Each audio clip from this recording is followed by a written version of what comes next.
नमस्कार, तुम्ही पाहत आहात मराठवाडा नाऊ आणि लातूरमधून येते एक मोठी ब्रेकिंग न्यूज।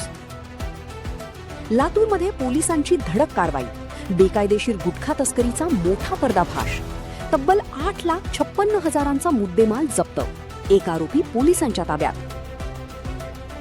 ही कारवाई 17 एप्रिल रोजी रात्री उशिरा लातूर शहरातील गांधी चौक परिसरात करण्यात आली। जिल्हा पोलीस अधीक्षक अमोल तांबे यांच्या मार्गदर्शनाखाली स्थानिक गुन्हे शाखेचे पोलीस निरीक्षक सुधाकर बावकर यांच्या नेतृत्वात ही कारवाई पार पडली।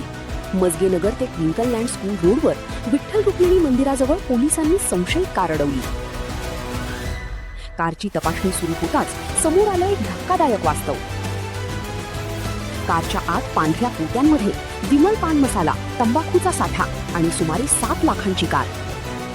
या प्रकरणात नागनाथ हरिभाऊ मुंडे वय 45 वर्षे प्राथमिक तपासात समोर आलंय की हा गुटखा शहरात बेकायदेशीर विक्रीसाठी आणला जात होता आणि यामागे मोठं नेटवर्क असण्याची शक्यता पोलिसांनी व्यक्त केली आहे। आरोपीवर भारतीय न्याय संहिता आणि फूड सेफ्टी ऍक्ट अंतर्गत गुन्हा दाखल करण्यात आला असून पुढील तपास सुरू आहे।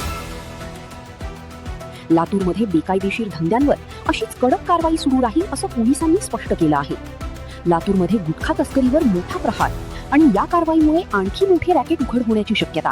त्याच ताज्या बातम्यांसाठी पाहत रहा मराठवाडा।